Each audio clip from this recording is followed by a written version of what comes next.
থাম্বনেলের title দেখে আপনি বুঝতে পারছেন যে আজকে কি নিয়ে কথা হবে। বাংলাদেশের মেগা স্টার বলেন, কিং খান বলেন, সুপারস্টার বলেন, সবার সেরা বলেন, সেটা কিন্তু একমাত্র সাকিব সাকিব খানই রয়েছে। তো বুঝতেই পারছেন এরই মধ্যে সাকিব খানের সোলজার এই মুভির যে লুকটা, সেই লুকে কিন্তু একটা শোরুম উদ্বোধনের জন্য তিনি এসেছেন এবং 20 মিনিটের জন্য 35 লাখ টাকা নিয়েছেন। তো বুঝতেই পারছেন তার স্টারডমটা কীরকম, যিনি একটা শোরুম উদ্বোধনের জন্য 20 মিনিটের জন্য 35 লাখ টাকা নিতে পারেন। এবং ওই সময়ে ওই জায়গায় জনগণের এত উপচে পড়া ভিড় ছিল যে সেটা বাংলাদেশে আর কোনো নায়কের ক্ষেত্রে বাংলাদেশিরা কখনোই সেটা কল্পনা করেনি।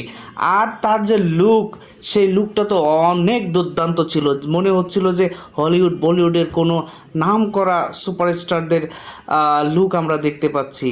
দিনে দিনে সে যে আরও কত ভালো করছে সেটা আপনারা দেখেই বুঝতে পারছেন।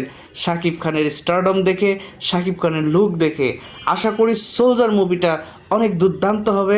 যারা যারা ওয়েট করছেন, আশা করি আপনাদের মনের আশাটা পূরণ করতে পারবে সোলজার এই মুভিটি। আর এই লুকে সাকিব কত দুর্দান্ত অভিনয় করে সেটাই এখন দেখার পালা। সো আমরা অপেক্ষা করছি সোলজার কত সুন্দর একটা মুভি হয় সেটা দেখার জন্য।